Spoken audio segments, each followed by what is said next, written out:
This is the news on 92.3 Nigeria Info.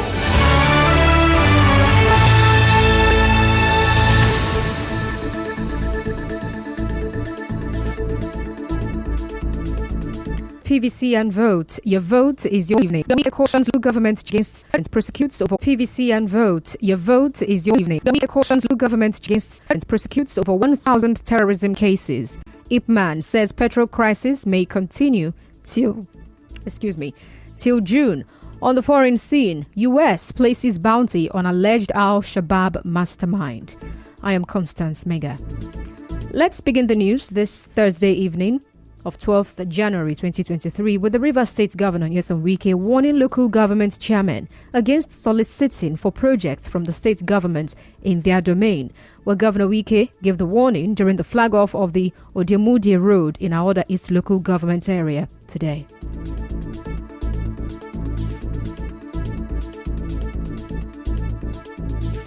Council chairman, you have to be very, very careful. Don't take our simplicity to be stupidity. Don't ever try it next time. A council chairman will stand before governor to tell me what 10 does not have road. You open your mouth and tell me that. I was council chairman. People know in this state. I was constructing roads. I have never one day called governor, come and do so and so thing. And you have the temerity to stand before me here to say, oh, come and do what 10. If you do it next time. Well, Governor Wike also directed the chairman of Aoda East local government area, Ben Eke, to submit to the office of the secretary to the state government the list of projects that his administration has embarked on in the area, following comments by the chairman that the state government has not constructed a road in Ward 10. Commissioner of Local Government, SIG, tell him to visit Aoda East and write out the projects he did and submit to the office. I want to see that road he did. We must know. Thank God he said, I don't tamper with local government money. I know how much people will get. Last few months, no local government got less than 300 to 400 million naira. Not one. Where is the salary bill? Where did the money go to? How many votes do you bring? How many votes? Last election, 13,000 votes. That's what you come here and tell me, Ward 10. So I must do projects, Ward 1, Ward 2, Ward 3, Ward 4, Ward 5.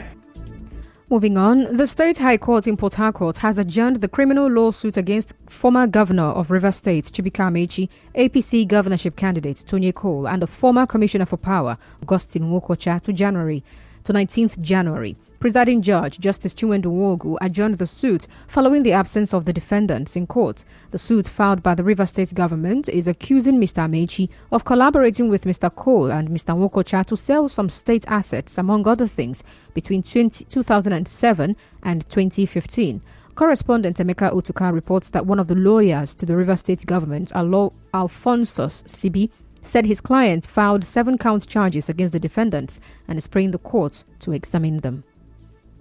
We are seeking justice. Let the court look at it, whether the utility of the funds were in conformity with the law. We are alleging that it was not lawfully utilized. The sales of the power plant at Omoko and several other stations were not lawfully dealt with, and they portray criminal intentions for which we are in court to prove to the court. Well, Mr. Asibi also explained why the matter was adjourned by the court. We are making efforts to serve, and in the course of service, we've only been able to serve Sahara Energy Resources Limited. The others have not been served. We're having difficulty serving them, and so today the matter came up. Out of their own default, we couldn't really proceed to taking the plea and or hearing. In the circumstance, the court has adjourned for hearing. In criminal proceedings, all the defendants are required to be in court, without which proceedings cannot commence. So their non-appearance actually stalled hearing this morning. Recall that the Rivers State government withdrew its earlier suit filed against the former governor and APC governorship candidate in October 2022. In another development, a federal high court in Port Harcourt has adjourned a suit seeking the disqualification of SDP governorship candidate Senator Magnus Abe to 16th January. The suit was filed by a member of the SDP in Andoni, Ataisi in Tene, on grounds that Abe contested the primaries of both the APC and the SDP. Well, when the matter came up in court today, lawyers to the defendants pleaded with the court for an extension of time to enable them file their counter affidavits and written addresses. Well, Presiding Judge Justice Emmanuel Obile, in his ruling today, said the evidence provided by the defense counsel was in line with the Constitution. He also granted the prayers of the defense counsel to file their counter affidavits and written addresses. Elsewhere, the Supreme Court of Nigeria has agreed to promptly hear an appeal by Senator Peter Nwoboshi, who was sentenced to 7 years imprisonment. Delivering the judgment, a 5-member panel led by the Chief Justice of Nigeria, Justice Olukayode Ariwola, rescheduled Senator Nwoboshi's appeal against his conviction for corruption from November 24th, 2024 to 9th February 2023. While counsel to Senator Nwoboshi, Kanu Agabi, said his client is contesting in the general elections and it is important for his appeal to be held on time. While counsel to the EFCC did not oppose the application. The Attorney General of the Federation and Minister of Justice, Abubakar Malami, says the federal government has prosecuted 1,500 terrorism cases and secured over 300 convictions from May 2015 till date. Mr. Malami said this today at a ministerial scorecard of the justice sector. The AGF said the ministry is coordinating the next phase of terrorism-related trials in collaboration with the Federal High Court, the Legal Aid Council, and the Defense Headquarters. As part of effort to enhance prosecution of cases prosecuted within the period under review, 3,000 terrorism cases, which were indeed profiled to date, out of which 1,500 cases were prosecuted, with 397 convictions secured relating to higher level terrorism cases inclusive of Boko Haram.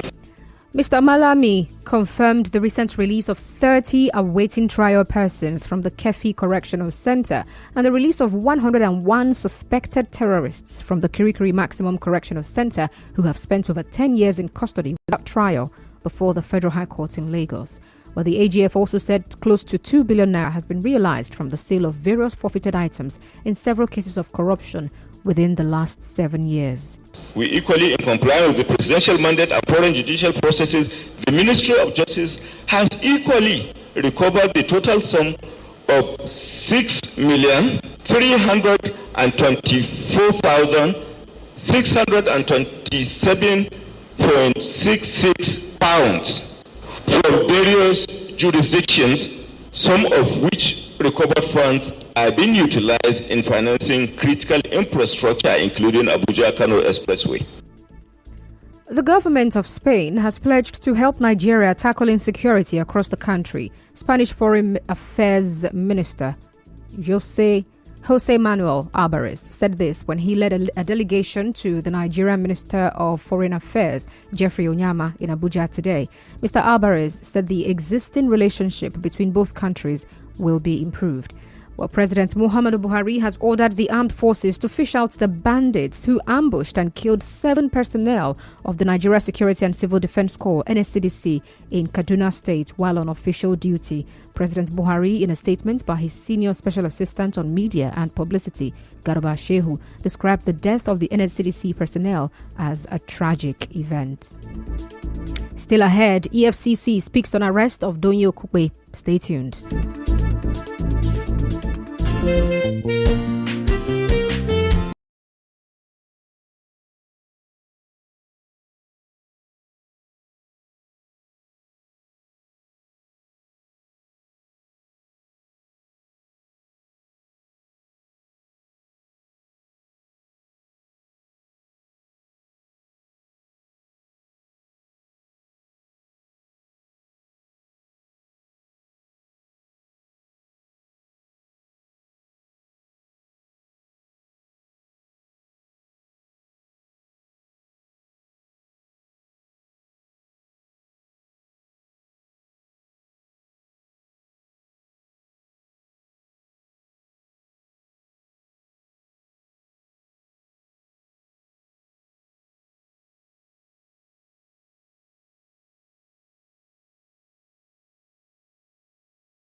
Commission, EFCC, has clarified why operatives of the Department of State Services, DSS, arrested former presidential aide Donyi Okukwe at the Murtala Mohammed International Airport in Lagos this morning.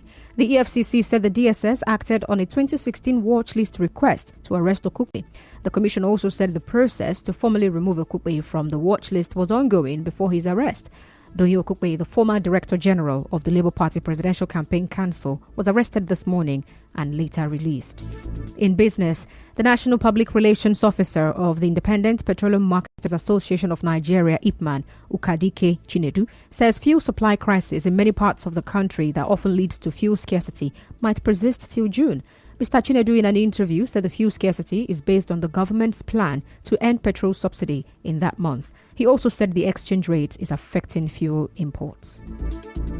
In entertainment, American actor Samuel L. Jackson and his wife of 42 years, Latanya Richardson, reportedly got into a fight at a theatre gala, which led to him leaving early despite the couple being honoured. And in sports, top officials at Manchester United have admitted that they overpaid for Brazilian footballer Anthony, who arrived at Old Trafford from Ajax last year following an £85 million deal. And now, we bring you news from around the world. The U.S. government has only cash for information about Mohammed Abdi Aden, the alleged mastermind of the 2019 attack on a hotel and office complex in the Kenyan capital, Nairobi, in 2019. Mr. Aden was allegedly part of the cell that planned the Dusit D2 hotel attack, which resulted in the deaths of 22 people. The Somalia-based militant group Al-Shabaab said it carried out the assault, but the U.S. says Aden is wanted alongside other suspected militants. The reward is offered with the full support of Kenyan authorities. That's the news, but before we go, another look at the highlights in Port Harcourt this evening. Collect your PVC and